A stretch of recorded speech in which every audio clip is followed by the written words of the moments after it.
చైనాలో human made pneumo virus వేగంగా వ్యాపిస్తోంది. జలుబు, దగ్గు, జ్వరం లక్షణాలతో మొదలయ్యే ఈ వ్యాధిని కంట్రోల్ చేయకపోతే ఊపిరాడని పరిస్థితి ఎదురవుతోంది.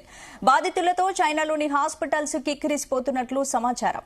చైనాలో ఇన్ఫ్లుయెంజా ఏ, హెచ్ఎంపీవీ, మైకోప్లాస్మా న్యూమోనియా, కోవిడ్-19 సహా పలు రకాల వైరస్లు ఈ సీజన్లో వ్యాప్తి చెందుతున్నాయి. ఈ వైరస్ వ్యాప్తిని అరికట్టేందుకు చైనాలో లాక్డౌన్ విధిస్తారన్న సమాచారం కూడా అందుతోంది. అయితే ఇండియాలో చలికాలం సీజన్ కావడంతో చాలా మందిలో దగ్గు, జలుబు, జ్వరం లాంటి లక్షణాలు కనిపిస్తున్నాయి. ఈ సమయంలో మనం ఏ జాగ్రత్తలు తీసుకోవాలి? వైరస్ పై ప్రపంచ ఆరోగ్య సంస్థ ఏం చెబుతోంది? కరోనా వైరస్ లాంటి మరో పాండమిక్ రాబోతోందా? పాండమిక్లు ఇంత తక్కువ టైంలో వస్తుంటాయా? ఇదే అంశంపై ఇవాళ డిబేట్ లో చర్చిద్దాం. ఈ రోజు డిబేట్ లో మనతో పాటు డాక్టర్ శివరంజని గారు, అలాగే డాక్టర్ ప్రతిభాలక్ష్మి గారు, అలాగే అనలిస్ట్ వ్యాకరణం నాగేశ్వరరావు గారు జూమ్లలో సిద్ధంగా ఉన్నారు. నమస్తే అండి, వెల్కమ్ టు డిబేట్. నాగేశ్వరరావు గారు, ముందుగా మీరు చెప్పండి, ఏంటి అసలు ఇప్పుడు చైనా వైరస్ చైనాలో మళ్ళీ విజృంభిస్తోంది, కొత్త వైరస్ వస్తోంది, అక్కడ హెల్త్ ఎమర్జెన్సీ కూడా విధించబోతున్నారనే టాక్ కూడా వినిపిస్తోంది, ఏం చెప్తారు? నమస్తే అండి. I audible ma'am? చెప్పండి, వినిపిస్తోంది. అక్కడున్న డాక్టర్స్ కి మీకు నమస్తే అండి. సో అక్కడ చైనా పరిస్థితి నేను మానిటర్ చేస్తూనే ఉన్నాను. చైనా పరిస్థితి కానీ యుఎస్ లో పెట్టరేగుతున్న H5N1 కూడా we have been monitoring every day. So ఇక్కడ చైనా పరిస్థితి ఏమిటంటే, ఇప్పుడు హ్యూమన్ మెటానిమో వైరస్ అనేది అయితే పెట్టరేగుతుందన్నారో, దీన్ని మనం కంగారు పడిపోయి ఏదో టెన్షన్ పడిపోయి ఇప్పుడే ప్రపంచంలో కరోనా వైరస్ లాగా కొత్తగా కనుక్కున్నారని ఏమీ లేదు. 2001, 2002, 2003లో కూడా ఈ వైరస్ వచ్చింది. కానీ అప్పుడు రావడానికి ఇప్పుడు రావడానికి చాలా చాలా వ్యత్యాసం ఉంది. ఎందుకుంది అంటే, every time the virus makes N entry, seasonal virus అనండి, లేకపోతే యాన్యువల్లీ అది రీఎంటర్ అయినప్పుడు కొన్ని మ్యుటేషన్స్ తోనే ముందరకు వస్తుంది. అది ఒకటి. రెండోది, ఎప్పుడైతే అది మళ్ళీ రీఎంట్రీ 1 year తర్వాత వస్తుందో, this something called herd immunity. అంటే సగటు చిన్నవాడికి, సగటు పెద్దవాడికి ఒక హర్డ్ ఇమ్యూనిటీ సమాజంలో ఉంటుంది. అంటే ఎంతవరకు తను తట్టుకోగలము, ఎంతవరకు ఇన్ఫెక్షన్ తాకిడి వాడు తట్టుకోగలడు అనేది చాలా క్లారిటీగా ఒక సమాజంలో ఉంటుంది. కోవిడ్ తర్వాత, I make this point very clear, no one should miss this. Covid తర్వాత హైపర్సైటోకెలీమియా అంటే, హైపర్సైటోకెలీమియా అంటే సైటోకిన్ స్ట్రామ్ అనేదైతే మృత్యువాత పట్టారో corona vaccine, corona Covid infections లో ఆ సైటోకిన్స్ ఏదైతే ఉన్నదో ఆ బీట్ లో ఉన్నాయి. ఇంకా కూడా సైటోకిన్స్ విజృంభిస్తున్నాయి. దానివల్ల ఏం జరుగుతుందంటే, ప్రతి వాడి బాడీలో హై ఇన్ఫ్లమేటరీ కండిషన్స్ వస్తున్నాయి. ఇన్ఫ్లమేటరీ కండిషన్స్ ఏదో రెస్పిరేటరీ రావడమో, దగ్గు రావడమో, జ్వరం రావడమో, నిమోనియా రావడం కాదు, గాయపూరితమైన మార్పులు, పుండు లాంటి మార్పులు శరీరం మొత్తం వ్యాప్తి చెందుతుంది. అప్పటి వరకు లేని ఇన్ఫ్లమేషన్స్ వస్తున్నాయి. ఇది ఒకటి. రెండోది, ఈ ఇన్ఫ్లమేషన్ రావడమేతో పాటు ఏది దగ్గర వచ్చినా కూడా అంతే జోరుగా మళ్ళీ రోగాలు పెట్టలేగుతాయి. ఉదాహరణకి, నేను కూర్చుంటున్నది ఇనుప బెల్ల మీద అనుకోండి, అక్కడ నిప్పు పెట్టినా కూడా చాలా టైం పడుతుంది నిప్పు పట్టుకోవడానికి. నేను కూర్చున్నది చెక్క బల్ల అనుకోండి, తొందరగా నిప్పు పట్టుకుంటుంది. నేను కూర్చున్న బల్ల కిరోసిన్ లో ముంచి పెట్టి నిప్పు అంటించారనుకోండి, టక్క టక్క టక్క సెకండ్ లో బగ మండిపోతుంది. ఈ రోజు మనము ఏదైతే ఉన్నామో సమాజంలో, చిన్న నిప్పు రవ్వ పడ్డా కూడా ఇమ్యూన్ సిస్టమ్ దెబ్బతినడం వల్ల గట్ డిస్బయోసిస్ అంటాం. అంటే గట్ ఫంక్షన్ సర్వనాశనం అయిపోవడం వల్ల చిన్న ఇన్ఫెక్షన్స్ కూడా, హ్యూమన్ మెటావైరస్ నిమోనియా, అది మెటానిమోవిడ్ పెద్ద ఇన్ఫెక్షన్ కాదు. HMPV is the simple thing, every time వస్తుంది. కానీ అంత చిన్నదానికి కూడా కుప్పగూలిపోతున్నాము అని అంటే, దాని అర్థం we have to understand that we hour cells have become very weak and it is the time మనం ఆలోచించాల్సిన అవసరం ఉంది. మనల్ని మనం ఎలా కాపాడుకోవాలి? చైనా వరకు వచ్చింది, మన వరకు రాదు, ఆ మాట నేను నమ్మను, ఆ వాదన నేను నమ్మను. ఎందుకంటే ప్రపంచం అంతా ఒకటే కుటుంబంగా భావించే వాళ్ళం వైద్యులం. సో అక్కడ వస్తే ఇక్కడ కూడా వచ్చే అవకాశం ఉంటుందనే మేము సైంటిఫిక్ గా నమ్ముతాం. So that is the reason that HMPV is going very high in China. Okay, right. Doctor Sivaranjani garu, మీరేం చెప్తారు? ఇప్పుడు కరోనా పుట్టిన చేటే మరో వైరస్ కూడా పుట్టింది. ఇప్పుడు అదే వైరస్ ఎక్కడ చూసినా వణికిస్తోంది. అసలు ఏంటి ఇన్ని వైరస్లు ప్రపంచంపై అటాక్ చేయడానికి ఏమనుకోవాలి? ఫస్ట్ ఆఫ్ ఆల్, కరోనా అనేది కొత్త వైరస్. అప్పుడు ఓకే, హ్యూమన్ మెటాన్యూమో వైరస్ కొత్తది కాదు. ప్రతి ఇయర్ మాకు వస్తానే ఉంటారు పిల్లలు. కొంతమంది ఓన్లీ జ్వరంతో పోతుంది, కొంతమంది సీరియస్ అవుతారు. ప్రతి సంవత్సరం వస్తుంది మనకి. ఓకే. ఇప్పుడు మనం పానిక్ అవ్వాల్సిన పనే లేదు. లైక్ ఎనీ వైరస్ ఫీవర్ లాగానే దగ్గు, జలుబు సెక్రేషన్స్ ద్వారా మనం ఒకటి తగ్గితే తుమ్మితే స్ప్రెడ్ అవుతుంది. సో మిగతా ఫ్లూ జ్వరం కూడా అలాగే స్ప్రెడ్ అవుతుంది. ఇప్పుడు ఈ సీజన్ మేము 400 మంది పిల్లలు చూసాం హ్యూమన్ మెటానిమో వైరస్ తో. చాలా మంది మిగతా మైల్డ్ వైరల్ జ్వరాలనే దగ్గు జలుబు అప్పుడు 3-4 రోజులు 5 రోజులు ఉంటే వెళ్ళిపోతుంది. కొంతమందికి వీజింగ్ ఉంటుంది. వీజింగ్ ఉంటే దానికి తగినట్టు నెబులైజేషన్స్ అవి ఇస్తాం. జ్వరం కంట్రోల్, ద్రవ పదార్థాలు బాగా ఇవ్వండి, ఫిట్స్ వస్తే డాక్టర్ చూపించండి, ఇవన్నీ చెప్తాం. కొంతమందికి మట్టుకు లంగ్స్ బాగా ఎఫెక్ట్ అవుతాయి. ఎంత ఎఫెక్ట్ అవుతాయి అంటే వాళ్ళని తప్పనిసరిగా హాస్పిటల్లో చేర్చి ఆక్సిజన్, ప్రెషర్ సపోర్ట్, ఒక్కోసారి వెంటిలేషన్ ఇవ్వాల్సి వస్తుంది. అలాగా ఈ సంవత్సరం నేను అడ్మిట్ చేసిన ఒక పాప ఉంది, అంత సివియర్. మిగతా వాళ్ళందరూ మటుకు ఓన్లీ జ్వరం మందు, రెస్ట్, మంచి ద్రవ వీటితోనే సెట్ అయిపోయారు. కొంతమంది ఆస్మా ఉన్న పిల్లలు ఉన్నారనుకోండి, వాళ్ళకి కొంచెం వీజింగ్ అవి తొందరగా రావచ్చు. సో వాళ్ళకి నెబులైజేషన్స్ కానీ పఫ్లు కానీ ఇచ్చి మేము ట్రీట్మెంట్ ఇచ్చాం. సో దీనికి భయపడిపోయి ఇదేదో కొత్త వైరస్, ఒక పాండమిక్ అయిపోద్ది అని అనుకోవద్దు. అంటే ఇది హెచ్ఎంపీవీ సాధారణ క్లారిటీనే లేదు. శివరంజని గారు, ఇప్పుడు హెచ్ఎంపీవీ అనేది సాధారణ జలుబు దగ్గుతో మొదలవుతుంది అంటున్నారు. అండ్ మళ్ళీ దీన్ని ఐడెంటిఫై చేయడం ఎలాగా? ఐడెంటిఫై అంటే ఇప్పుడు ఇదివరకు ఏంటంటే మనకు ఐడెంటిఫై చేయడం కష్టం ఉండేది ఏ వైరస్ అనేది. ఇప్పుడు ఏంటంటే మనము వాటి ఆర్ఎన్ఏ కూడా మనము పిసిఆర్ టెస్ట్ ద్వారా చేయగలుగుతాం. స్వాబ్ తీసుకుని పిసిఆర్ టెస్ట్ చేస్తాం. సో అందులో ఏ వైరస్ అనేది వస్తుంది, బోల్డెన్ ప్యానల్స్ ఉన్నాయి. కానీ అందరికీ చెయ్యము. అందరికీ చేస్తా పోతే వేస్ట్ అసలు. అంత ఖర్చు పెట్టి టెస్టులు చేయటం. మనం వైరల్ జ్వరం, దగ్గు, జలుబు, బిడ్డ యాక్టివ్ ఉన్నాడు, జస్ట్ సిమ్టమాటిక్ ట్రీట్మెంట్స్ ఎక్కువ అవుతుంది అనిపిస్తే అప్పుడు మనం ఇన్వెస్టిగేట్ చేస్తాం. సో ఈ ఫెసిలిటీ లేదనుకోండి, ఓన్లీ బ్లడ్ టెస్ట్ చేయగలం అనుకోండి, కంప్లీట్ బ్లడ్ పిక్చర్ చేస్తే మనకి యూజువల్ గా బ్యాక్టీరియల్ ఇన్ఫెక్షన్స్ అయితే తెల్ల రక్త కణాలే ఎక్కువ ఉంటాయి, న్యూట్రోఫిల్స్ అని. ఇందులో ఏమో తెల్ల రక్త కణాలు ఎక్కువ ఉండవు, నార్మల్ అయినా ఉంటాయి, లేదా కొంచెం తగ్గుతాయి, లింఫోసైట్స్ ఎక్కువ ఉంటాయి. సో తీవ్రత ఎంత ఉంది అని చూడాలంటే సిఆర్పి అనేది ఒకటి చేస్తాం. అది చాలా హై ఉంది అనుకోండి, తీవ్రత ఎక్కువ ఉందని. బట్ అది చెయ్యక్కర్ల, బిడ్డను చూస్తేనే తెలిసిపోద్ది మాకు తీవ్రత ఎక్కువ ఉందా లేదా అని. సో అన్ని టెస్టులు బట్టి కాదు, అవసరం బట్టి చెయ్యాలి. Okay, right. ప్రతిభాలక్ష్మి గారు, ఇప్పుడు మీరు చెప్పండి. ఇప్పుడు చైనాలో కొత్తగా వచ్చిన వైరస్ లక్షణాలు అయితే కొంతవరకు శివరంజని గారు చెప్పారు. అంటే ఏంటి ఇప్పుడు కరోనా లక్షణాలు దీనికి ఎగ్జాక్ట్ గా ఉంటాయి? ఎందుకంటే కరోనా వచ్చినప్పుడు కూడా లంగ్స్ మీద ఎక్కువగా ఎఫెక్ట్ పడింది కదా, ఎగ్జాక్ట్ గా దాని సిమ్టమ్స్ ఉన్నాయనుకోవచ్చా? అందరికీ నమస్కారం అండి. కరోనాతోనే అవసరం లేదు, ఇది ఏదైనా ఫ్లూ వైరస్ లాగా అనుకోండి అంతే. ప్రతి సంవత్సరం శివరంజని మేడం చెప్పినట్టుగా ఫ్లూ వైరస్ అనేది ప్రతి సంవత్సరం చలికాలంలో మనం రెగ్యులర్ గా చూస్తూనే ఉంటాం. సో అట్లాంటి ఒక వైరస్ ఇది అంతే. సో ఎక్కువ వరకు ఓన్లీ సిమ్టమాటిక్ ట్రీట్మెంట్ అంటే జలుబు, దగ్గు అలాంటి సిమ్టమ్స్ మాత్రమే ఉంటాయి ఎక్కువ వరకు. అది దానికి మించి నిమోనియా లాగా ఆయాసం వచ్చేసి ఆక్సిజన్ అవసరం పడడం అనేది చాలా తక్కువ మందికి జరిగే అవకాశం ఉంది. ప్రస్తుతానికైతే మనకు అంత డేటా ఏం లేదు, సో వరి అవ్వాల్సిన అవసరం అయితే లేదు. ఇప్పుడు కోవిడ్ అన్నప్పుడు కూడా ఫస్ట్ సెకండ్ వేవ్ లో ఉన్నట్టుగా థర్డ్ వేవ్ లో లేదు. థర్డ్ వేవ్ లో ఒకటే ఇబ్బంది ఏముండంటే వ్యాప్తి ఎక్కువ చెందుతుంది అనేది మాత్రమే ఇబ్బంది ఉండే, కానీ ఐసీయూ అడ్మిషన్స్, ఆక్సిజన్ రిక్వైర్మెంట్స్ లేకుండా. సో ఇది కూడా అట్లా మనం వైరస్ లాగా తీసుకుంటే ఇది ఒక మైల్డ్ వైరల్ ఇన్ఫెక్షన్ లాగానే ఉంది. చాలా షార్ట్ ఇంక్యుబేషన్ పీరియడ్, చాలా షార్ట్ కోర్స్ ఇన్ఫెక్షన్ మాత్రమే ఉంది. ఒకటి మాత్రం నిజం ఏంటి అంటే మనకు కోవిడ్ అప్పుడు కొన్ని కొత్త నార్మల్స్ లాగా అయిపోయినాయి. ఏంటి అంటే క్రౌడ్ లోకి వెళ్లకుండా ఉండడము, ఫ్రీక్వెంట్ గా హ్యాండ్ శానిటైజ్ చేసుకోవడం, హ్యాండ్ వాష్ చేసుకోవడము, కాఫ్ ఎటిక్ పాటించడం, అంటే దగ్గేటప్పుడు చేతిలో అట్లా గాల్లో దగ్గకుండా ఇట్లా మోచేతిలో దగ్గడము, అట్లాంటి కాఫ్ ఎటిక్ పాటించడము, అట్లాంటి కొన్ని జాగ్రత్తలు అయితే తీసుకుంటూ ఉంటే ఈ వైరస్ ఒకళ్ళు వచ్చినా ఎక్కువ వ్యాప్తి చెందకుండా మనం ఆపగలుగుతాం. అంతేగాని ఇప్పుడైతే ఒకవైపు అయితే మనం చైనా గవర్నమెంట్ చెప్తున్న డీటెయిల్స్ పూర్తిగా మనం నమ్మలేము. But okay, right, still intensity severity mild ఉంటది, ఏం పని అవ్వాల్సిన అవసరం లేదు.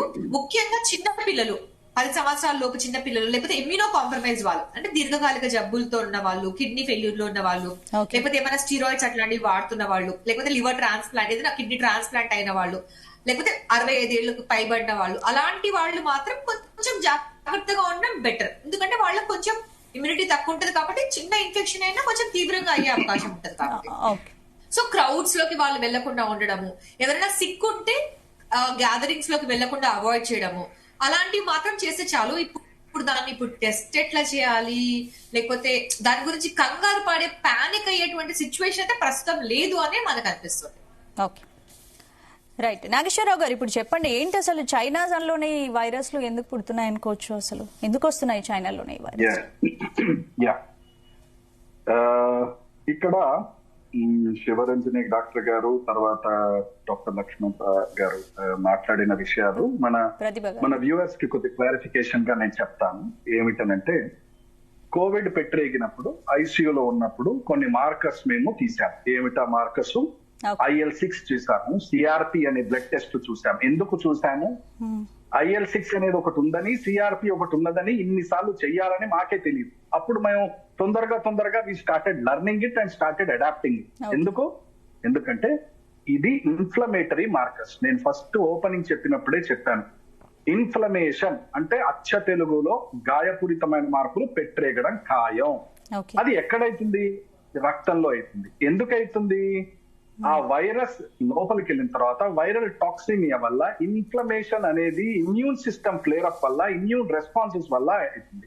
ఈ IL-6 కానీ, ఈ ట్యూమర్ నెక్రోసిస్ ఫ్యాక్టర్ బ్లడ్ టెస్ట్లు కానీ, ఇవన్నీ మేము ఎందుకు చేస్తామంటే, ఈ సైటోకిన్ అనేది ప్రో ఇన్ఫ్లమేటరీ సైటోకిన్స్ అంటాం.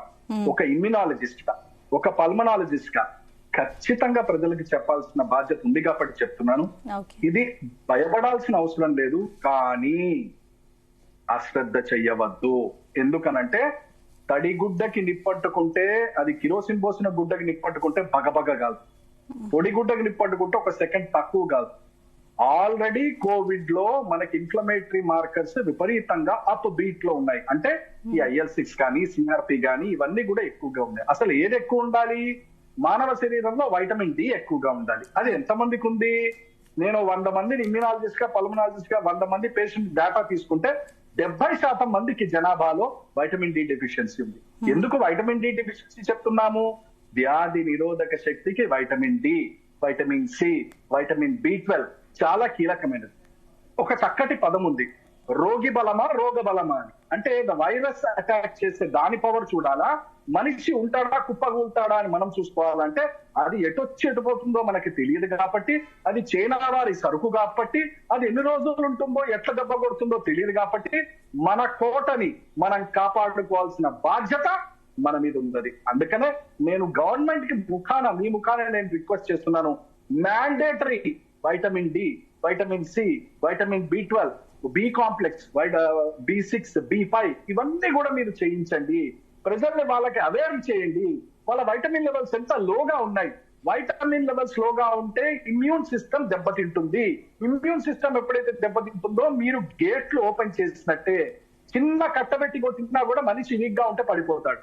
సేమ్ టు సేమ్ నేను మళ్ళీ చెప్తున్నాను, చైనాలో వచ్చిన సరుకు ఏదైతే హ్యూమన్ మెటా వైరస్ ఏదైతే మనం అంటున్నామో, HMPV గురించి మనం మాట్లాడుతున్నామో, ఇది ఎట్లా ఉంటుంది రానున్న రోజుల్లో చెప్పలేము. ఎందుకంటే వారి మాటలు మనం ఏది నమ్మలేము. ఇప్పటి వరకు కరోనా వ్యాక్సిన్ RNA సీక్వెన్సింగ్ బట్టబయలు చేసి చెప్పిన దాఖలాలు లేవు. కొట్టిన చోట అప్లై నో రిప్లై లాగా ఇప్పటి వరకు ఇన్నిసార్లు WHO అడిగారు, RNA సీక్వెన్సింగ్ చెప్పవయ్యా అంటే ఇంతవరకు చేయలేదు. సో ఇప్పుడు దీన్ని వచ్చింది అని అంటే, మరి దీని వెనకాల ఏ రహస్యం ఉందో మనకు తెలియదు. బట్ అంటే ఏంటి నాగేశ్వరరావు గారు, ఇప్పుడు ఈ వైరస్ ల పుట్టుక వెనక ఏదైనా కుట్రకోణం దాగింది అనుకుంటున్నారా? అంటే ఒకటి, ఇది కుట్రకోణం ఉంది, కుట్రకోణం లేదు అని నేను అన్నాను.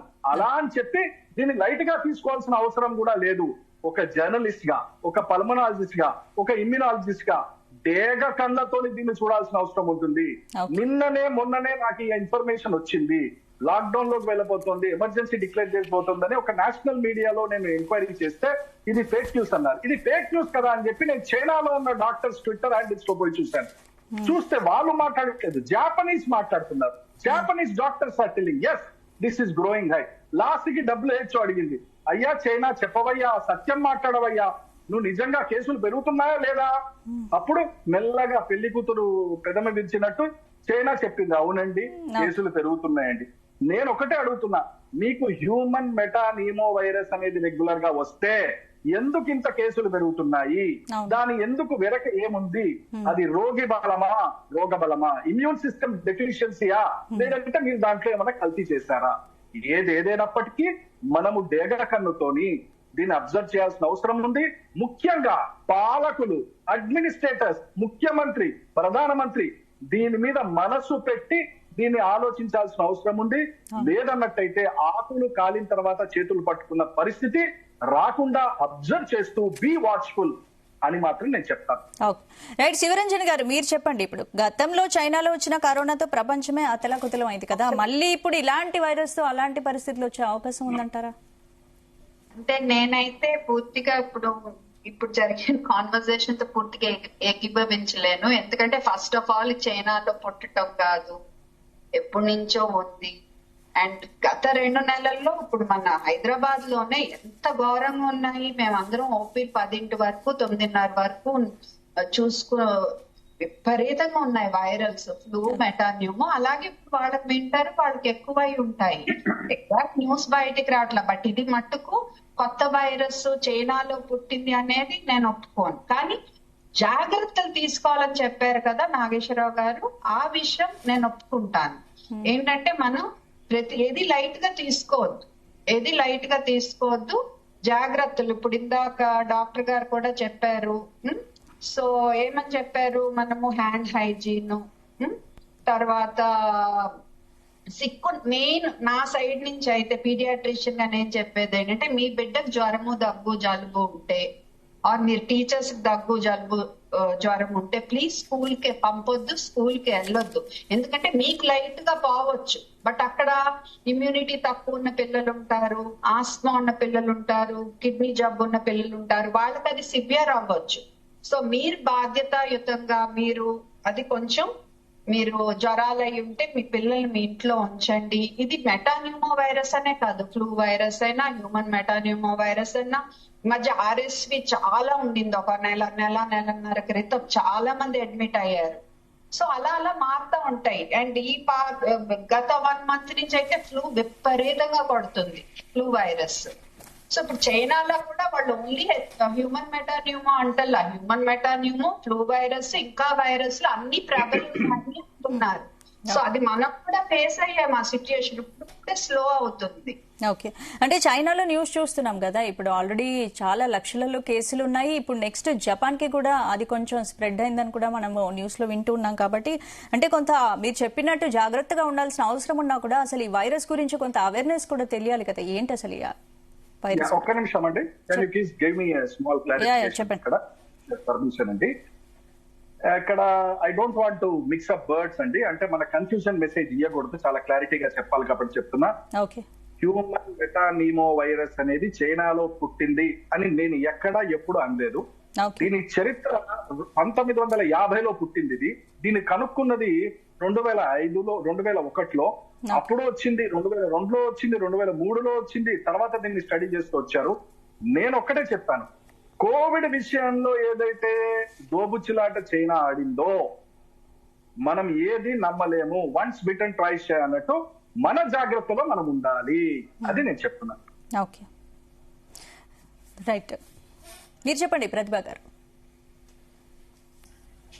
చెప్పండి ప్రతిభ గారు. ఇప్పుడు చెప్పాను కదా, ఇప్పుడు చైనాలో అయితే వైరస్ లాక్స్ లో స్ప్రెడ్ అయిపోయింది, లక్షల మంది బాధితులు ఉన్నారు. ఈ జపాన్ కి కూడా స్ప్రెడ్ అవుతుందని మనం న్యూస్ అయితే చూస్తున్నాం. ఏంటి అసలు ఈ వైరస్ గురించి అవేర్నెస్ పెంచుకోవాల్సిన అవసరం ఉంది కదా, మీరు ఏం చెప్తారు? ఈ వైరస్ ఖచ్చితంగా అవేర్నెస్ పెంచుకోవాల్సిన అవసరం అయితే ఉంది, కోవిడ్ లాగే. కానీ నేను మళ్ళీ చెప్తున్నది ఏంటంటే, కోవిడ్ 3rd వేవ్ లాగా, ఫస్ట్ ఆర్ సెకండ్ వేవ్ లాగా కాదు. It is only about transmission, అంటే ఇన్ఫెక్షన్ రేట్ ఎంత మందికి వ్యాప్తి చెందుతుంది, ఎంత ఫాస్ట్ గా వ్యాప్తి చెందుతుంది అనే. కానీ ఇప్పుడే లాక్డౌన్ అవసరమా అటువంటి డిస్కషన్స్ ఉన్న పరిస్థితి అయితే నాకైతే కనిపించట్లేదు. తర్వాత నేను ఇప్పుడు రుమటాలజీలో ఉన్న ఇమ్యూనాలజీ, అంటే ఇమ్యూన్ సిస్టమ్ గురించే మేము చూసేవాళ్ళం. అన్ని కూడా కేసెస్.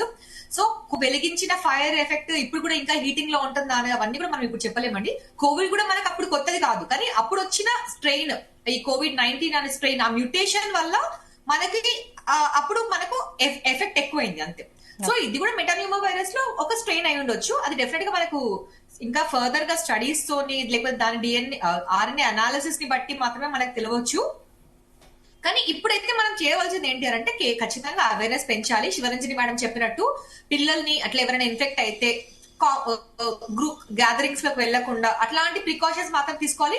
ఇమ్యూనో కాంప్రమైజ్డ్ వాళ్ళు మాత్రం ఖచ్చితంగా జాగ్రత్తగా ఉండాలి. అంతవరకే మనం ఇప్పుడు చెప్పగలుగుతాం. కానీ చాలా తక్కువ మందికి వస్తుందండి. అంటే నిమోనియా వచ్చి ఆక్సిజన్ రిక్వైర్మెంట్ అయ్యే అవసరం నాకు తెలిసి చాలా తక్కువ మందికి వస్తుంది. ఇంకొక డిఫరెన్స్ ఏముందంటే కోవిడ్ ఫస్ట్ వేవ్ వచ్చినప్పుడు వీ వర్ నాట్ ప్రిపేర్డ్. మన సిస్టమ్ రెడీగా లేకుండే. That was the biggest lacuna. అంటే హాస్పిటల్స్ సరిగ్గా లేవు, ఆక్సిజన్ ప్లాంట్స్ సరిగ్గా లేవు, ఫ్యాకల్టీ డాక్టర్స్ అడిక్వేట్ గా లేరు, రెడీగా లేరు, అలాంటివన్నీ ఉండినవి. కానీ ఇప్పుడు అట్లాంటి పరిస్థితి మళ్ళీ వస్తుందని మాత్రం అనుకోవట్లేదు నేనైతే. ఈవెన్ చైనాలో కూడా నెంబర్ ఆఫ్ కేసెస్ పెరుగుతున్నాయని మాత్రమే తెలుస్తోంది, కానీ మోర్టాలిటీ మీద అయితే ఇప్పటివరకు కూడా ఏం కమెంట్ లేదు. సో అది చూడాలి మనం. అంటే హౌ ఇట్ గోస్ అనేది మాత్రం మనం చూడాలి. It is only about transmission rate, అంతేగాని not about severity of infection అని నేను భావిస్తున్నా. కానీ ఖచ్చితంగా సార్ చెప్పినట్టు మనం చైనా గవర్నమెంట్ చెప్పే విషయాల్ని మాత్రం మనం నమ్మలేము. ఎందుకంటే వి ఆల్వేస్ నో అక్కడ హైడింగ్ ఉంటుంది చాలా, అంత ఓపెన్ గా మనకు ఫ్యాక్ట్స్ బయటికి రావు అని. కాబట్టి మన జాగ్రత్తలు మనం అంటే మనది మనం మానిటర్ చేసుకుంటూ ఉండాలి. అలా అని ఎవరైనా జలుబు దగ్గు జ్వరంతో వచ్చినంత మాత్రాన వాళ్ళందరికీ మనం ఇప్పుడు PCR టెస్ట్ చేస్తామండి? చెయ్యము. ఎట్లాగో 5 days or 1 week లో రైట్ రైట్ శివరంజన్ గారు ఇప్పుడు చెప్పండి. 90% అనేది చేయలేము కదా. ఓకే. సో ఎప్పుడైనా కొంత చాలా తక్కువ పర్సెంట్ లో మాత్రమే సివియర్ ఇన్ఫెక్షన్ అవుతుంది. కాబట్టి అలాంటి ఎవరికైనా సివియర్ ఇన్ఫెక్షన్ అయిందనే వాళ్ళకి మాత్రం, లేకపోతే ఏదైనా ఎటిపికల్ సిమ్టమ్స్ వచ్చిన వాళ్ళకి మాత్రం మనం ఈ PCR టెస్ట్ చేయడం కానీ, లేకపోతే దానికి రీజన్ ఏ వైరస్ వల్ల అనేది ఐడెంటిఫై చేయడానికి ప్రయత్నం చేయొచ్చు. కానీ ప్రతి ఒక్కరికి టెస్ట్ చేయాలంటే మన లాంటి దేశంలో, ఇంత హైయెస్ట్ పాపులేషన్ కంట్రీలో it is not practically possible. So మన చేతిలో ఉంది కేవలం ప్రికాషన్స్ తీసుకోవడము, అవేర్నెస్ పెంచుకోవడము, వీలైనంత వరకు చెప్పినట్టుగా జాగ్రత్తలు. సేమ్ అప్పుడు లాగానే వీలైతే mask, avoid gathering, hand sanitisation, cough etiquette. Right. Nageswara Rao గారు ఇప్పుడు మీరు చెప్పండి, ఒకవేళ సిచ్యువేషన్ అలాగే వస్తే మళ్ళీ లాక్డౌన్ వచ్చే అవకాశం ఉందంటారా? ఇంకోటి ఏంటంటే ఇప్పుడు ప్రస్తుత వ్యాక్సిన్స్ ఏమన్నా ఆ వైరస్ కి పనిచేసే అవకాశాలు ఉన్నాయా? యా మేడం,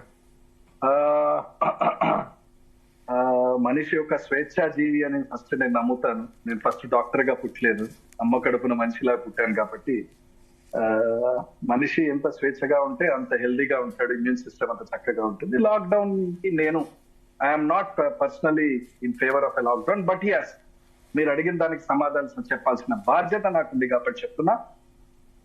ఇది పెట్రేగుతే, ఇదేదో వానపామే అని అనుకుంటే, ఇది వానపాము కాకుండా పెద్ద కట్లపామే అయితే తెలీదు. చాలా ప్రీమెచ్యూర్ మనం ఆలోచించినట్టు అవుతుంది. We have to monitor this. రానున్న 15 రోజుల నుంచి 20 రోజుల్లో దీని జాతకం టోటల్ గా తెలుస్తుంది అని నాకు ఒక ఖచ్చితమైన అంచనా సమాచారం ఉంది. Within 15 to 20 days the world will know where are we heading towards. ఈ రోజు నుంచి లెక్క పెట్టుకోండి, 15 to 20 days. ఎందుకు చెప్తున్నానంటే దానికి కొన్ని కారణాలు ఉన్నాయి కాబట్టి వీఆర్ మానిటరింగ్ ద సిచ్యువేషన్. ఈ 15 రోజులు మనం చాలా జాగ్రత్తగా ఉండాల్సిన అవసరం ఉంటుంది.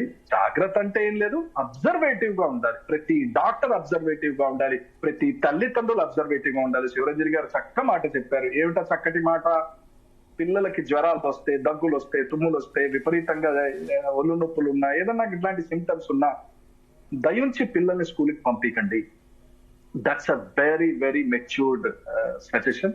ఎందుకనంటే ద ఫాస్టెస్ట్ గ్రోత్ ఎక్కడ వస్తుందంటే railway station, schools, halls, malls. ఇవి మనం రిస్ట్రిక్ట్ చేసుకుంటే ఐ థింక్ మనం బయటపడతాము.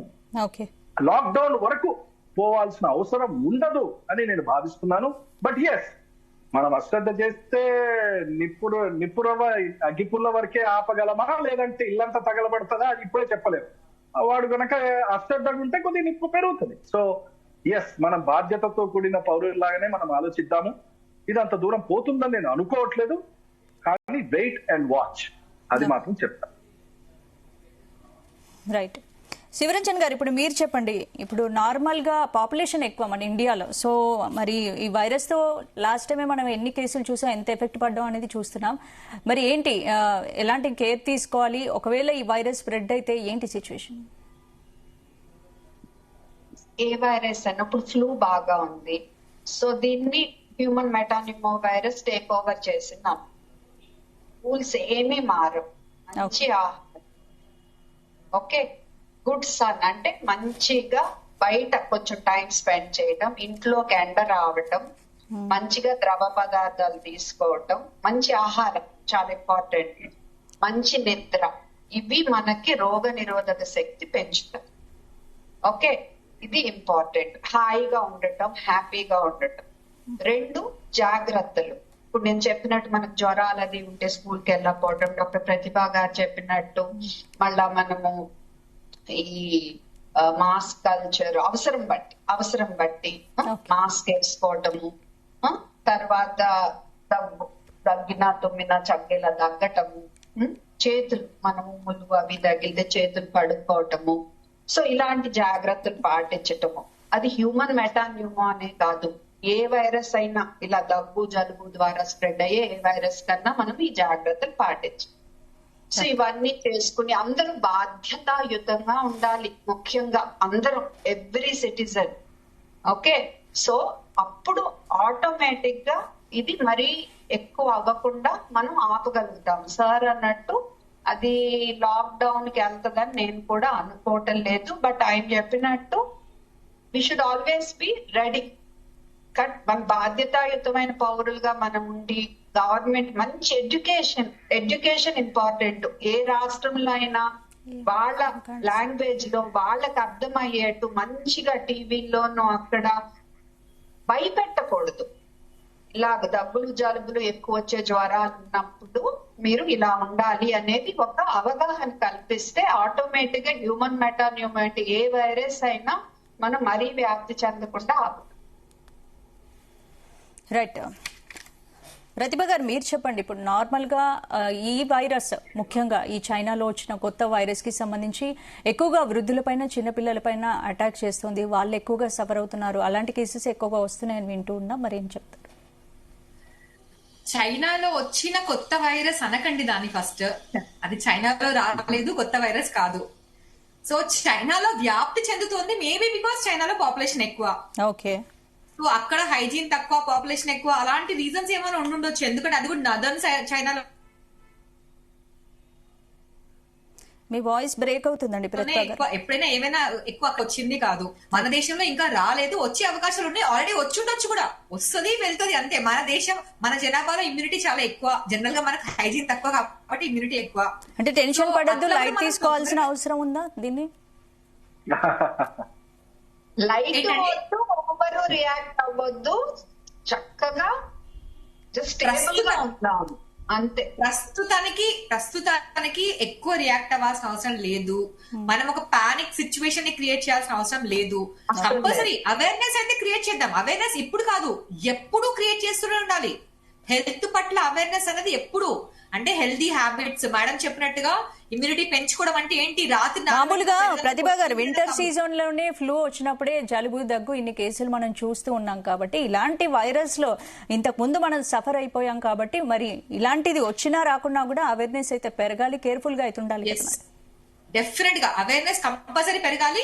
జనరల్ గా వైరల్ ఇన్ఫెక్షన్స్ ఎప్పుడైనా కూడా వింటర్ సీజన్ లోనే ఎక్కువ అవుతాయి. వైరస్ రెప్లికేట్ చేయడానికి ఈ టెంపరేచర్ చాలా యాప్ట్ గా ఉంటది కాబట్టి ఈ టైంలోనే రెప్లికేట్ అవుతాయి.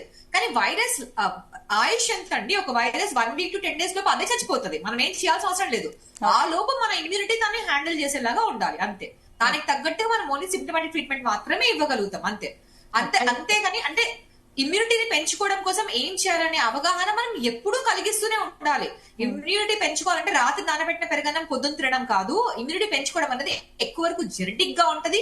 Life style, life habits. ఇప్పుడు నేను రోజు మందు తాగుతాను, రోజు సిగరెట్ తాగుతాను, కానీ నేను సేమ్ టైం పెరగడం కూడా తింటాను, నాకు ఇమ్యూనిటీ పెరుగుతుంది అంటే అట్లా కాదు. Life style. తర్వాత క్రానిక్ డిసీజెస్ ఉన్న వాళ్ళు రెగ్యులర్ గా వాళ్ళ క్రానిక్ డిసీజెస్ కి తగిన మెడిసిన్స్ వాడుకోవడము, మానిటర్ చేసుకోవడము, ఫాలో అప్ లో ఉండడము, అలాంటి వాటి గురించిన అవగాహన గానీ ఇమ్యూనిటీ పెంచుకోవడం కోసం దీర్ఘకాలిక. Okay, right. నాగేశ్వరరావు గారు, ఎక్కువగా ఏం చేయాలనే అవగాహన కానీ ఇట్లా ఫ్లూ ఆర్ఎస్పీ లాంటి ఇన్ఫెక్షన్ చాలా కామన్. ఇప్పుడు కూడా అలాంటి ఒక వేరియంట్ వచ్చింది అనుకుందాం, వచ్చింది వెళ్ళిపోతుంది అంతే. ఓన్లీ థింగ్ ఏంటంటే మనం అలర్ట్ గా ఉండాలి. నెంబర్ ఆఫ్ కేసెస్ పీక్ అయ్యే అవకాశం ఉంది, ఎందుకంటే మనకు దీని గురించి తెలియదు. కరెక్ట్ ఇన్ఫెక్టివిటీ ఎంత ఫాస్ట్ గా ఉంటుంది, ఎంత మందికి ట్రాన్స్మిట్ అవుతుంది అనేది తెలియదు. కాబట్టి దానికి తగ్గట్టు ఒకవేళ మరీ ఎక్కువ పేషెంట్ లోడ్ వస్తే మన సిస్టమ్ మీద బర్డెన్ అవుతుంది. కాబట్టి అలా కాకుండా మాత్రం మనం ఖచ్చితంగా కేర్ఫుల్ గా ఉందాం, అవేర్నెస్ పెంచుదాం. అంటే దృష్టి ఉండాలి మనకు, కాన్షియస్ ఉండాలన్నమాట. ఓకే, ఇప్పుడు ఈ కేసెస్ ఎక్కువ అవుతున్నాయా, ఎంత అవుతున్నాయి, ఎక్కువ అవుతున్నాయా, పెరుగుతున్నాయా, సో దానికోసం మనం ఏం చేయాలి, ఎట్లా కట్ చేయాలి ట్రాన్స్మిషన్ కట్ చేయడం అనేది ఒకటి మన టార్గెట్ ఉండాలి అంతే. So definitely we will handle it, అసలు ఖచ్చితంగా we are ready to handle it. But same time media responsibility, awareness పెంచడం. Okay, right. నాగేశ్వరరావు గారు మీరు చెప్పండి. ఇప్పుడు చాలా మంది వైరస్ తో చైనాలో చనిపోతున్నారని న్యూస్లు వింటున్నాం. ఇప్పుడు ప్రపంచ దేశాలు కూడా కొంత భయపడుతున్నాయి, ఏంటి మళ్ళీ వైరస్ అని. అంటే అది ఫేక్ న్యూసా, మరి చైనా నుంచి అయితే ఎప్పుడు క్లారిటీగా న్యూస్ ఉండదు. కాబట్టి మరి ఏంటి చైనాలోనే ప్రతిసారి ఇలాంటి వైరస్లను ఎందుకు చూస్తున్నట్టు మనం? ఇక్కడ చైనా పాపం ఒక్కసారి జేబు దొంగ పట్టుబడ్డ తర్వాత ఎవడి జేబులు కూడా కట్ చేసినా ఫస్ట్ వాడినే చూస్తాడు అన్నట్టు. బహుశా వాడు చేశాడా లేదా తెలీదు, బట్ అనుమానం చైనా సైడే ఉంటది సాధారణం అది. అయితే ఇక్కడ ఒక్క విషయం మనం కరాఖండిగా తెలుసుకోవాలి. మన ఏమిటనంటే కోవిడ్ కి ఇప్పుడు మనం మాట్లాడుకుంటున్న ఈ వైరస్ కి, హ్యూమన్ మెటానిమో వైరస్ కి చాలా సిమిలారిటీస్ ఉంటాయి. ఎందుకనంటే అది ఆర్ఎన్ఏ వైరస్, ఇది ఆర్ఎన్ఏ. దీని ప్యాథోజెనిసిస్, దాని ప్యాథోజెనిసిస్, దీని ఇమ్యూన్ యాక్షన్స్, దాని ఇమ్యూన్ యాక్షన్స్, దీని ఇన్నేట్ ఇమ్యూనిటీని ఎఫెక్ట్ చేయడము, అడాప్టివ్ ఇమ్యూనిటీని ఎఫెక్ట్ చేయడము, దానికి దీనికి చాలా సిమిలర్. సైటోకిన్ స్టార్మ్ తీసుకురావడము, దానికి దీనికి చాలా సిమిలర్. ఇవన్నీ నేను ఎందుకు చెప్తున్నానంటే ఒక పాఠం చెప్పట్లేదు. ఒక అనలిస్ట్ గా, ఒక జర్నలిస్ట్ గా, ఒక ఇమ్యూనాలజిస్ట్ గా, ఒక ఎలర్జీ స్పెషలిస్ట్ గా, ఒక పల్మనాలజిస్ట్ గా నేను ఎప్పుడైతే ఒక వైరస్ ని చూస్తానో పాత ఉన్న క్రిమినల్ కి వీడికి ఏమి సిమిలారిటీస్ ఉన్నాయి, ఇద్దరిలో ఏమి సిమిలారిటీస్ ఉన్నాయి చూసుకొని వీటిలో ఎక్స్ట్రా ఏమున్నాయి అనేది మనం బేరం వేసుకోవాల్సిన అవసరం ఉంది. దీనికి దానికి పెద్ద వ్యత్యాసం లేదు. అఫ్ కోర్స్ ఫ్యామిలీ డిఫరెంట్ కావచ్చు. అలాంటి పరిస్థితుల్లో అది చైనాలో పుట్టిందా ఇంకెక్కడ పుట్టిందా అనే విషయం కంటే కూడా అప్రమత్తంగా ఉండాల్సిన అవసరం ఖచ్చితంగా ఉంది. అక్కడ స్ప్రైక్ ప్రోటీన్ వాడుకొని మానవ శరీరంలో ACE2 ఇన్హిబిటర్స్ లో పోతే ఇది FNG ప్రోటీన్స్ వాడుకొని ఇది లోపలికి వెళ్తుంది. ఇంతే తేడా, సేమ్ టు సేమ్, బాకీ సబ్ సేమ్ టు సేమ్. అందుకనే నేను చెప్తున్నాను ఇది ఎటు టర్న్ అవుతుంది, ఇది ఫ్లేర్ అప్ అవుతుందా, పెరుగుతుందా? ఎస్, నన్ను అడుగుతా నా personal opinion, it will flare up. ఇది ఎంత దూరం పోతుందండి అది నేను చెప్పలేదు. ప్రతి సమాజంలో ఒక ఇమ్యూన్ లెవెల్స్ అనేవి ఉంటాయి. ఆ ఇమ్యూనిటీ, హర్డ్ ఇమ్యూనిటీ తట్టుకుంటుందా, దాన్ని బ్రేక్ చేస్తుందా, ఇంకా ఎక్కువ ఇన్ఫెక్షన్ పెట్టరేగ చేస్తుందా, ఇవన్నీ కూడా కాలక్రమేణా, నాట్ మెనీ డేస్, 15 రోజుల్లో మొత్తం చరిత్ర బయటకు వస్తుంది. ఇది అప్పటి వరకు దీన్ని అశ్రద్ధ చెయ్యవద్దు.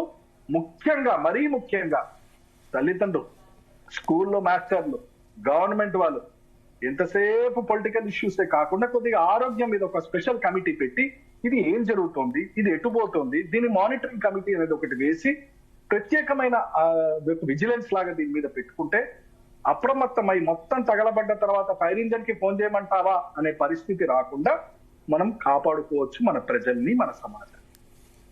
అంటే యాజ్ ఏ పల్మనాలజిస్ట్ గా మీరు ఏం చెప్తారు నాగేశ్వరరావు గారికి? ఎందుకంటే ఎక్కువగా ఇలాంటి వైరస్లు లంగ్స్ మీద ఎక్కువగా ఎఫెక్ట్ చూపిస్తున్నాయి కాబట్టి, మరి బ్రీత్ ప్రాబ్లమ్స్ ఎక్కువగా వస్తున్నాయి కాబట్టి ముందుగా ఎలాంటి జాగ్రత్త తీసుకోవాలి, స్ట్రాంగ్ గా ఉండాలి? నేనైతే ఐ వుడ్ సే, నేను కోవిడ్ టైం నుంచి ఇప్పటి వరకు మీతోనే మాట్లాడే ఈ లైవ్ ఇంటర్వ్యూ వరకు కూడా నేను మా హాస్పిటల్లో we follow the COVID protocol strictly. నేనే కాదు, నా పేషెంట్స్ అందరూ కూడా, అందరూ. ఎందుకనంటే ఒక్కసారి దెబ్బతిన్నాం, అది సమాజంలో ఇంకా పోలేదు. చాలా మంది అడుగుతారు కోవిడ్ పోయింది కదా సార్, పొలిటికల్ కోవిడ్ పోయింది కానీ బయాలజికల్ కోవిడ్ పోలే, మన దగ్గరే ఉంది. అది ఎప్పుడు కొడుతుంది మనకు తెలియదు, కొడుతుందా లేదా మనకు తెలియదు, ఏ మ్యూటేషన్ లో కొడుతుందో అది తెలియదు. సో అందుకనే మనం అప్రమత్తంగా ఉండాలి. సో కోవిడ్ గుణపాఠం ఏదైతే నేర్పిందో, we have to be very very cautious. Mask వేసుకోవడం నెంబర్ 1, హ్యాండ్స్ క్లీన్ చేసుకోవడం నెంబర్ 2, గ్రూప్స్ ని అవాయిడ్ చేయడం. నెంబర్ 3, ఖచ్చితంగా ఎవరైనా బస్ లో ఎక్కినా, ఎక్కడైనా ఆఫీస్ లో కూర్చున్నా, ఎవరికైనా జ్వరం ఉన్నా, వాళ్ళు దగ్గుతున్నా, ఆయాసపడుతున్నా, ఇలాంటి సమాచారం వాళ్ళ ఇంట్లో ఉన్నా వెంటనే వాళ్ళని డాక్టర్ దగ్గరికి వెళ్ళే సహాయం చేయవలసిన బాధ్యత మనకు.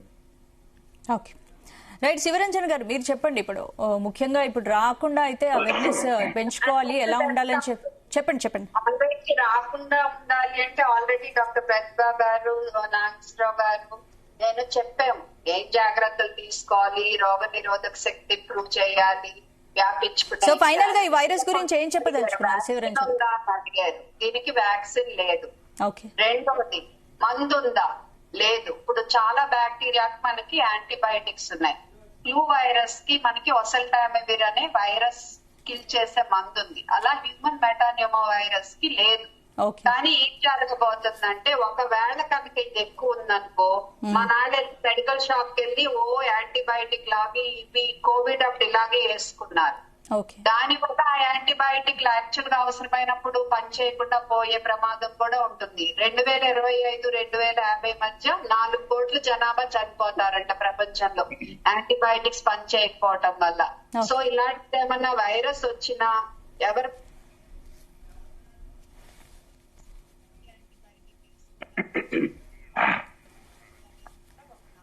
శివరంజన్ గారు మీ వాయిస్ అన్మ్యూట్ చేసి మాట్లాడు. రైట్, నాగేశ్వరరావు గారు చెప్పండి, ఏదో చెప్తున్నారు. ఫైనల్ గా ఏం చెప్తారు నాగేశ్వరరావు గారు? ఇక్కడ నేను తల్లిదండ్రులకి ఒక విషయం చెప్తున్నాను అండి. చెప్పండి. ఒక నెల రోజులు 2 నెలల వరకు, ఈ వింటర్ పోయేంత వరకు ఈ చెరు తిండ్లు, ఈ గప్చుప్లు, ఈ పిజ్జా కల్చర్లు, ఈ చాక్లెట్స్, పేస్ట్రీస్, ఈ ఆల్కహాల్ కూడా మీరు కొద్ది దూరంగా ఉండండి. ఎందుకు అంటే there is a scientific reason. Gut అనేది చాలా డిస్టర్బ్ గా ఉంది సొసైటీలో. మన సమాజంలో గట్ డిస్బయోసిస్ అంటాం, అంటే గట్ అబ్జార్ప్షన్. ఇమ్యూన్ సిస్టమ్ ఎక్కడి నుంచి మొదలవుతుందా అంటే పొట్ట నుంచే మొదలైంది. ఎవడు పొట్ట అయితే బాగుంటుందో వాడు చక్కగా సురక్షితంగా ఉంటాడు. సో పొట్ట దెబ్బతిన్నప్పుడు you will have all problems. ఎందుకనంటే చాలా మంది ఏమనుకో పొట్టనే కదా, కాదు, పొట్ట ఇస్ జంక్షన్. విజయవాడ ప్లాట్ఫామ్ లాగా అన్ని ట్రైన్లు అక్కడి నుంచే పోతాయి. సో గట్ లంగ్ యాక్సిస్ అని అంటాం, గట్ బ్రెయిన్ యాక్సిస్ అంటాం, గట్ స్కిన్ యాక్సిస్ అని అంటాం. అంటే గట్ దెబ్బతింటే నీ లంగ్స్ దెబ్బతింటుంది, గట్ దెబ్బతింటే నీ బ్రెయిన్ దెబ్బతింటుంది, స్కిన్ దెబ్బతింటుంది, gut kidney axis, gut bone axis. So తల్లిదండ్రులకి ప్రభుత్వం వారికి చెప్పేది ఏంటంటే, కొద్దిగా మీరు ఉక్కుపాదం పెట్టండి, చెరు తిండ్లు, రోడ్ సైడ్ ఫుడ్స్ ఇవన్నీ కూడా కొద్దిగా కంట్రోల్ చేయండి. ఇమ్యూన్ సిస్టమ్ ని ఎలా పెంచాలి, ఎలక్షన్ రాగానే హడావిడిగా అందరితో ప్రెస్ మీట్లు పెట్టి చేస్తా ఉంటారు కదా, అట్లా ప్రెస్ వాళ్ళని కూడా ఇన్వాల్వ్ చేస్తూ దీన్ని ఏ విధంగా పిల్లల్ని మనం కాపాడుకోవచ్చు, ప్రజల్ని మనం కాపాడుకోవచ్చు అని పీరియాడిక్ గా బులెటిన్ రిలీజ్ చేసి ఈ చెరు తిండ్లని ఒక 2-3 months హాల్ట్ చేసి సమ్మర్ వచ్చేంత వరకు చేస్తే ఇమ్యూన్ సిస్టమ్ కొద్దిగా ఇంప్రూవ్ అయ్యే అవకాశం ఉంటుంది. చాలా మంది అనుకుంటారు 2 టాబ్లెట్లు D3 వేసుకోగానే పెరిగిపోతుందని. అలా ఉండదండి. ఇది ఏదో పారాసెటమాల్ గోళీ వేసుకోగానే జ్వరం తగ్గింది అన్నట్టు ఇమ్యూన్ సిస్టమ్ అట్లా. ఇమ్యూన్ సిస్టమ్ దెబ్బతినడానికి టైం పడుతుంది, అది రీమేక్ అవ్వడానికి, రీసెట్ అవ్వడానికి టైం పడుతుంది. సో మనకు ఉన్నది భగవంతుడు ఇచ్చిన శరీరాన్ని మనం కాపాడుకునే బాధ్యత మనకు ఉంది. కాబట్టి I would only advise you, protect your children, protect your school mates, protect your students in the school. అత్యధికంగా, అతి ముఖ్యంగా ప్రభుత్వంలో కుర్చీలో కూర్చున్న వాళ్ళు they have to focus on why the system is getting collapsed. ఇది పీరియాడిక్ గా అబ్జర్వ్ చేస్తూ ఉండాలి. Okay, right. అంటే శివరంజన్ గారు, ఇప్పుడు కరోనా లాంటి వైరస్ లాంటి మరో పాండమిక్ రాబోతుందా అనే క్వశ్చన్ కూడా వినిపిస్తోంది. ఏంటంటే పాండమిక్ లో ఇంత తక్కువ టైంలో వస్తుంటాయా? పాండమిక్ తక్కువ టైంలోనే కదా సడన్ గా స్ప్రెడ్ అయిపోతుంది. మీరు చూసారుగా కోవిడ్ ఇలా గబగబా స్ప్రెడ్ అయిపోయింది. పాండమిక్ అంటే ప్రపంచమంతా వ్యాపించేది. ప్రస్తుతం అనుకున్న ఇన్ఫర్మేషన్ బట్టి ఇది పాండమిక్ అవుద్దని నేను అనుకోవట్లా. బట్ నాగేశ్వరరావు గారు చెప్పినట్టు మనం కొంచెం జాగ్రత్తగా ఉండాలి. బట్ నా మనం ఏంటంటే ఇందాక కట్ అయినట్టుంది నేను చెప్తున్నప్పుడు, ఏ వైరస్ వచ్చినా మీరు యాంటీబయాటిక్స్ మటుకు అబ్యూస్ చేసి దాని వల్ల ప్రపంచానికి తీవ్ర నష్టం వచ్చేట్టు మటుకు చేయడు. ఓకే, ప్రతిభ గారు, హ్యూమన్ మెటాన్యూమో వైరస్ కి వ్యాక్సిన్ లేదు, దాన్ని చంపే మందు లేదు మన దగ్గర. సో సిమ్టమ్స్ బట్టే పోవాలి. Okay, right. ప్రతిభ గారు చెప్పండి, మీరేం చెప్తారు? ఫైనల్ కి అయితే చెప్పేది అంతే అండి. ఇప్పుడు అనవసరంగా ఇప్పుడు ఎవరికి ఏ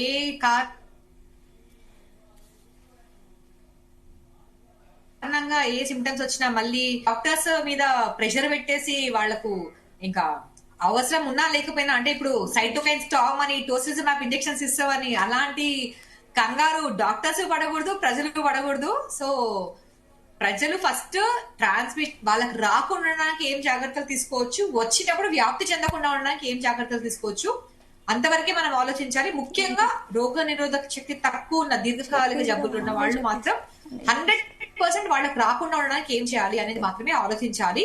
అలా ఒకవేళ వాళ్ళకి వచ్చినా కూడా ఎర్లీగా వాళ్ళు ఐడెంటిఫై చేసి డాక్టర్ ని అప్రోచ్ అవ్వగలిగితే ఎక్కువ కాంప్లికేషన్స్ లోకి వెళ్లకుండా ఆపే అవకాశం అనేది ఉంటుంది.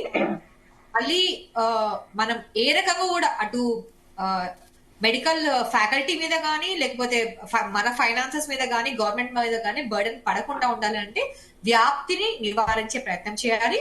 అనవసరమైన యాంటీబయాటిక్స్ అయితే అస్సలే వాడకూడదు. మళ్ళీ చెప్తున్నా, ఇది ఒక వైరల్ ఇన్ఫెక్షన్, మందులు వాడితే వారం రోజుల్లో, వాడకపోతే 7 రోజుల్లో తగ్గిపోతుంది. అలాంటప్పుడు దానికి ఇన్ఫెక్షన్ యాంటీబయాటిక్స్ వాడడము లేకపోతే ఎంపెరికల్ గా అని లేకపోతే ప్రొఫైలాక్టిక్ గా అని ఏమీ అవసరం లేదు. ఆటోమేటిక్ గా తగ్గుతుంది. సిమ్టమాటిక్ ట్రీట్మెంట్ మాత్రం వాడండి.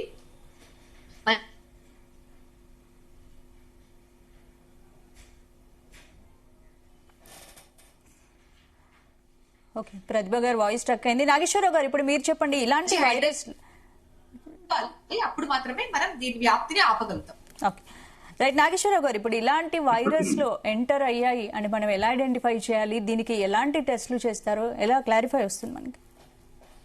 దీని గురించి శివరంజని గారు ఆల్రెడీ చెప్పినట్టున్నారు. బట్ ఎనీవే ఇవన్నీ ఎలా ఉంటాయంటే అండి, ఇవన్నీ కూడా క్లినికల్ అసెస్మెంట్ లో ఉంటుంది. అంటే you should have the sense of suspicion, connecting the dots అని అంటాం మేము. సైటోకిన్ స్టామ్ అంటే అది బల్లగుద్దో లేకపోతే కత్తి పొడిచో రాదు. అది ఎలా ఉంటుందంటే అది flare up of immune system వచ్చి ఇమ్యూన్ యాక్టివిటీ వచ్చినప్పుడు ఇన్ఫ్లమేషన్ అనేది ఏ అవయవాలో కొడుతుంది అనేది మనం చూడాలి. అటు ప్యాంక్రియాస్ పోయిందా, ఇటు గాల్ బ్లాడర్ పోయిందా, ఇటు గట్ దగ్గర పోయిందా, ఇటు బ్రెయిన్ లోకి వెళ్ళిందా, ఇటు కార్డియాక్ వైజ్ పోతుందా, ఈ కార్డియోమయోపతిలో వెళ్తుందా, లేకపోతే ఐటిస్ అని అంటాం మేము జనరల్ గా. సో ఇవి కనెక్టింగ్ ద డాట్స్ అన్నమాట. అంటే ఇమ్యూన్ ఫ్లేర్ అప్ ఉన్నప్పుడు ఇవన్నీ కూడా ఇన్ఫ్లమేషన్ లోకి వెళ్ళిపోతాయి. సో సరే మేము పరుచుకున్నాం, వారు డర్మటాలజిస్ట్, వీరు ఈఎన్టీ, వారు పల్మనాలజీ, వీరు పీడియాట్రిక్స్ అని. శరీరం అంతా ఒకటే కదండి, చదువుకోవటానికి ప్రాక్టీస్ చేయడానికి మేము డివైడ్ చేసుకున్నా శరీరం ఒకటే. So cytokine storm is a very important point. ఎందుకనంటే అది కోవిడ్ లో కానీ హ్యూమన్ మెటానిమో వైరస్ లో కానీ ద పాత్వే ఆఫ్ పెథాలజీ, అంటే ఏ ధోరణితో ఏ అడుగులైతే ఇది ముందరికేస్తుందో సేమ్ టు సేమ్. ఒక ఇమ్యూనాలజిస్ట్ గా దాంట్లో అనుమానం నాకేం లేదు. సో అందుకనే మనం చాలా అప్రమత్తంగా ఉండాలి. టెస్ట్లని కాదండి, first high sense of suspicion ఉండాలి. అది విపరీతంగా వస్తుంది, తగ్గట్లేదు. అంటే నాగేశ్వరరావు గారు ఇప్పుడు జనరల్ గా సాధారణంగా పాండమిక్లు ఎంత టైంలో వస్తాయి? ఒకసారి పాండమిక్ వస్తే దాని రిలేటెడ్ వ్యాధులను తట్టుకునే ఇమ్యూనిటీ ఎన్నేళ్ల వరకు ఉంటుందంటారు? ఇక్కడ ఒక చక్కటి ప్రశ్న. ఎందుకనంటే ఇమ్యూన్ స్ట్రెంగ్త్ ఎంత వరకు ఉంటుంది అంటే, ఈ చర్చ నాకు బాగా గుర్తు. We have gone through this debates in Covid peak లో. వ్యాక్సిన్ తీసుకుంటే స్ట్రెంగ్త్ ఎంత ఉంటది అని. ఇమ్యూన్ ఎస్కేప్ మెకానిజం అని ఒకటి ఉంటదండి వైరస్ కి. ఎందుకు వైరస్ గురించి ఇంత మాట్లాడుతున్నాం? బ్యాక్టీరియా గురించి అంత మాట్లాడమే, ఫంగస్ గురించి అంత మాట్లాడమే, వైరస్ గురించి ఎందుకు మాట్లాడుతున్నాం? ఏం ఫంగల్ పెరగట్లేదా? బ్యాక్టీరియల్ డిసీజెస్ పెరగట్లేదా? ట్యూబర్కులోసిస్ పెరగట్లేదా? పెరుగుతున్నాయే, మరి ఎందుకు వైరస్ గురించి మాట్లాడుతున్నాం? ఈ వైరస్ ఇమ్యూన్ ఎస్కేప్ మెకానిజం అని ఉంటుంది. It is got that mechanism. ఈ వైరస్ శరీరంలో ప్రవేశించిన తర్వాత మన గాడ్స్ ని ఎస్కేప్ అయ్యి శరీర అవయవాల్లో వెళ్లి నాశనం చేసే గుణం వైరస్ కి ఉంటుంది. ఇది దానికి భగవంతుడు ఇచ్చిన వరం. సో ఈ వైరస్ ఇమ్యూన్ ఎస్కేప్ మెకానిజం ఏదైతే ఉంటుందో దాని వల్ల ఇమ్యూన్ ఎస్కేప్ కాకుండా గనక మన ఇమ్యూన్ సిస్టమ్ దాన్ని ఇమీడియట్ గా ఐడెంటిఫై చేస్తే యాంటీబాడీస్ డెవలప్ అవ్వడం, నెక్స్ట్ టైం నువ్వు వస్తే ఇంతకుముందు వచ్చావు కదా, వచ్చి గొడవ చేసావు కదా, పో బయటికి అని మన ఇమ్యూన్ సిస్టమ్ చెప్తుంది. ఇలా ఉంటుంది వైరస్ లో. అది ఎప్పుడు వస్తుందో చెప్పలేము. వచ్చిన తర్వాత చాలా రోజుల వరకు కొన్ని ఇమ్యూన్ డిజార్డర్స్ ఉన్న వాళ్ళు ఉంటారు. వ్యాధి నిరోధక శక్తి ఎక్కువగా బాడీలో ఏ పార్ట్ పైన ఎక్కువ ఎఫెక్ట్ చూపిస్తుంది? లాస్ట్ టైం కరోనా వచ్చినప్పుడు అయితే ఎక్కువగా లంగ్స్ ఎఫెక్ట్ అయ్యాయి కాబట్టి లంగ్స్ లో అప్పర్ రెస్పిరేటరీ, లోవర్ రెస్పిరేటరీ అని అంటాం. ఎందుకంటామంటే పోర్ట్ ఆఫ్ ఎంట్రీ అది. సో ముక్కు ద్వారా లోపలికి వెళ్ళడం, నోటి ద్వారా వెళ్ళినా మళ్ళీ లంగ్స్ లోకి వెళ్ళే అవకాశం ఉంటుంది. కాబట్టి పోర్ట్ ఆఫ్ ఎంట్రీ కాబట్టి upper respiratory, lower respiratory, unified airway disease అని అంటాం మళ్ళీ. సో అది బ్రాంకైటిస్ కానీ బ్రాంకియోలైటిస్ కానీ. అక్కడ మళ్ళీ చూస్తున్నాం ఐటిస్ అని అన్నాం. అంటే మీరు ఊపిరితిత్తుల పెద్ద గొట్టాలు దెబ్బతింటాయి, చిన్న గొట్టాలు దెబ్బతింటాయి. ఈ హ్యూమన్ మెటా వైరస్ లో అనర్థం ఎక్కడ జరుగుతుందయా అంటే చిన్న గొట్టాలు, చిన్న పిల్లల్లో చిన్న గొట్టాలు దెబ్బతింటాయి. దాని వల్ల ఏం జరుగుతుంది, చాలా డ్యామేజ్ ఆ లెవెల్లో మనకి జరుగుతుంది. కరోనాలో జరిగింది ఆల్వియలస్ లెవెల్లో జరిగింది, ఇది బ్రాంకియోలైటిస్ లెవెల్లో జరుగుతుంది. సో ఇవన్నీ కూడా డాక్టర్స్ కి అర్థమైతే they are very very trained in all this. Public కి తెలిసవలసింది ఒకటే, సిమ్టమ్స్ గనక తగ్గకపోతే 1 or 2 days లో ఏం పర్లేదని ఆగద్దు, దగ్గరలోని చక్కటి క్వాలిఫైడ్ డాక్టర్ దగ్గరికి వెళ్ళండి, చూపించుకోండి, ప్రాణాన్ని కాపాడుకోండి. ఇది మనం చెప్పాల్సిన అవసరం. రైట్. శివరంజన్ గారు, ఇప్పుడు మన దేశంలో చైనాలో మల్టీ వైరస్లు జనరల్ గా మనం ఒకేసారి అటాక్ అవుతున్నాయి చూస్తూనే ఉన్నాం. అంటే ఈ పరిస్థితి ఎందుకు వచ్చింది? ఇండియాలో ఆ పరిస్థితి ఉందంటారా?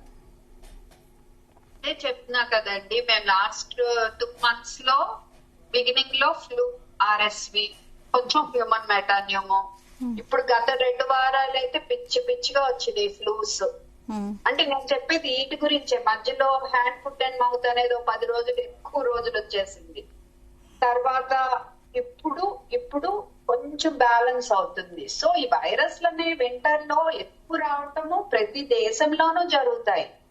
ప్రతి దేశంలోనూ దగ్గు, జలుబులు పెరగటం, ఈ హెవీ వైరస్ రావటం. సో నిజంగా చైనాలో హ్యూమన్ మెటాన్యూమో ఏదైనా స్పెషల్ స్ట్రెయిన్ ఇప్పుడు వచ్చి ఎక్కువ అవుతుందా అనేది నాకు తెలియదు.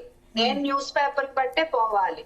న్యూస్ లో ఏం రాస్తున్నారు, హ్యూమన్ మెటాన్యూమో, ఫ్లూ, మిగతా వైరస్ లనే రాస్తున్నారు తప్ప ఓన్లీ హ్యూమన్ మెటాన్యూమో అని రాయట్లేదు. సో మనం కూడా ఇప్పుడు నేను ఒక్క పీడియాట్రిషియన్ నేను అంతమందిని చూశానంటే మన దేశంలో కూడా లక్షల్లోనే వచ్చి ఉండాలి వైరల్స్.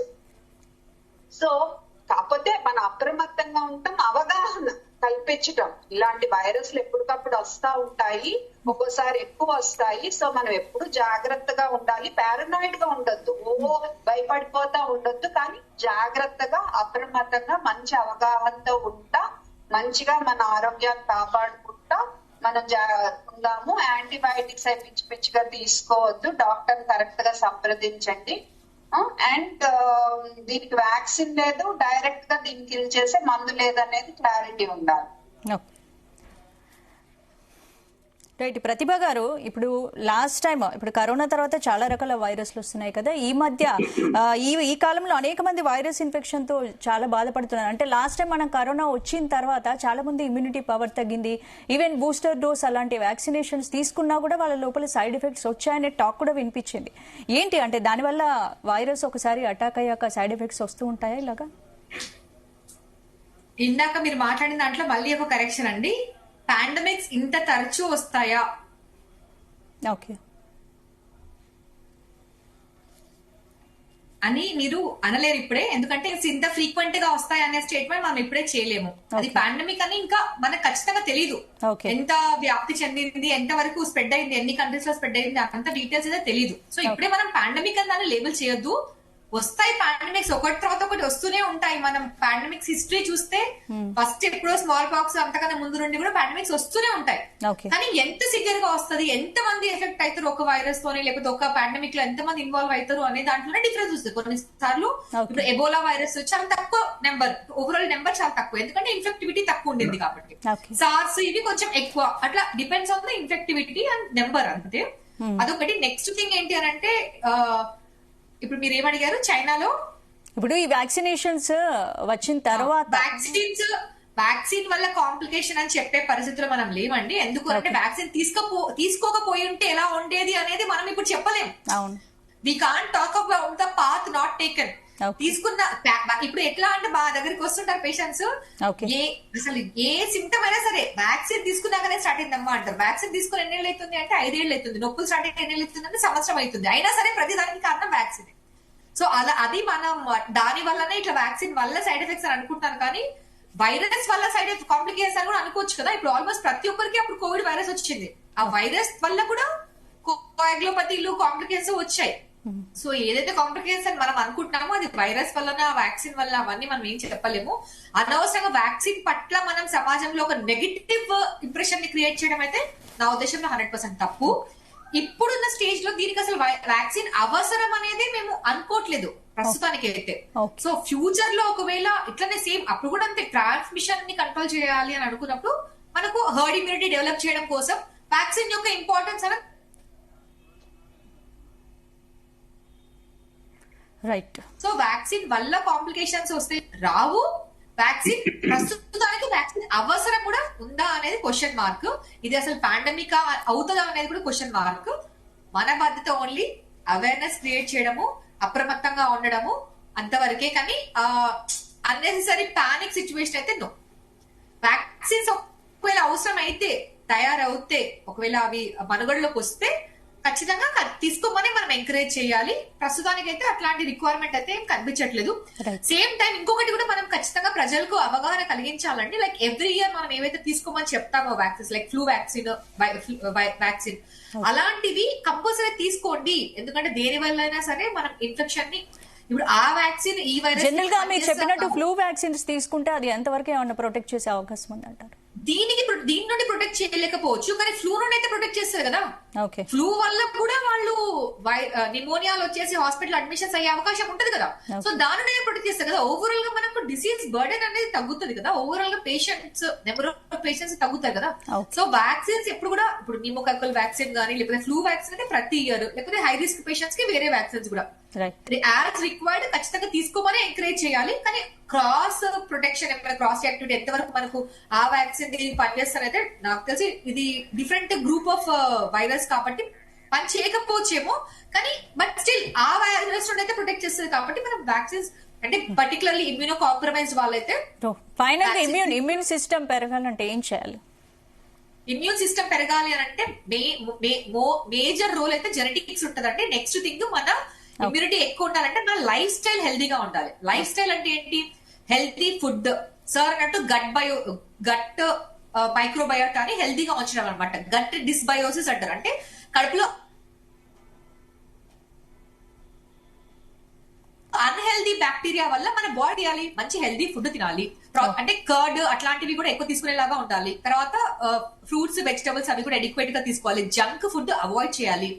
ఎక్కువ ఫ్యాట్ అట్లాంటివి కాకుండా ఎక్కువ వరకు ఫైబర్, ప్రోటీన్ తీసుకునేలాగా ఉండాలి. సో తర్వాత మనం రెగ్యులర్ గా ఎక్సర్సైజ్, అన్ని రకాల అడిక్షన్స్ అట్లాంటివన్నిటికి దూరంగా ఉండడము. Smoke, tobacco in any form, smoke గానీ, చూయింగ్ గానీ, ఏదైనా టొబాకో గానీ, ఆల్కహాల్ గానీ, అవన్నీ లైఫ్ స్టైల్లో healthy life, adequate sleep, exercise, no addictions. తర్వాత క్రానిక్ డిసీజెస్ ఉండే వాళ్ళు ఖచ్చితంగా వాటిని కంట్రోల్లో ఉంచుకోవడం. ఇప్పుడు బీపీ, షుగర్ ఉన్న వాళ్ళు వాటిని రెగ్యులర్ గా ఫాలో అప్ చేసి దాన్ని కంట్రోల్లో పెట్టుకోకపోతే అది కూడా ప్రతి సిస్టమ్ మీద ఎఫెక్ట్ చూపిస్తుంది. బీపీ, షుగర్ నార్మల్ కన్నా ఎక్కువ ఉన్న ప్రతి నిమిషం మన బాడీలోనే ప్రతి అవయవం మీద ఎఫెక్ట్ ఉంటుంది. అది కొద్దిగా యాడ్ అయ్యి ఏదో ఒక టైంలో మనకు కాంప్లికేషన్స్ గా బయటపడుతుంది. సో అలాంటి క్రానిక్ డిసీజెస్ ఉన్న వాళ్ళు డిసీజ్ ని కంట్రోల్లో పెట్టుకోవడం, అలాంటి అన్ని జాగ్రత్తలు తీసుకుంటూ healthy diet, healthy life style తోని మాత్రమే మనం ఇమ్యూనిటీ పెంచుకోగలుగుతాం. ఇమ్యూనిటీ తక్కువ వాళ్ళని కాపాడాల్సిన బాధ్యత కూడా మనమే తీసుకోవాలి. ఇప్పుడు నా ఇమ్యూనిటీ బాగుంది, నాకు వైరల్ ఇన్ఫెక్షన్ వచ్చింది, నేను ఇష్టం వచ్చినట్టు తిరుగుతా, వేరే వాళ్ళకి వ్యాప్తి చెందిస్తా అన్నట్టు కాకుండా, when I am sick, I have to take the responsibility that నేను వేరే వాళ్లకు నా ఇన్ఫెక్షన్ రాకుండా చూసుకుంటా. సో నేను బయటికి వెళ్ళను, జాగ్రత్తలు తీసుకుంటా. అలాంటి వాటిని మాత్రం మనం ఇమ్యూనిటీ కాపాడగలుగుతాం. రైట్. థ్యాంక్ యూ శివరంజని గారు, థ్యాంక్ యూ ప్రతిభ గారు, థ్యాంక్ యూ నాగేశ్వరరావు గారు. ఇది వాళ్ళ డిబేట్.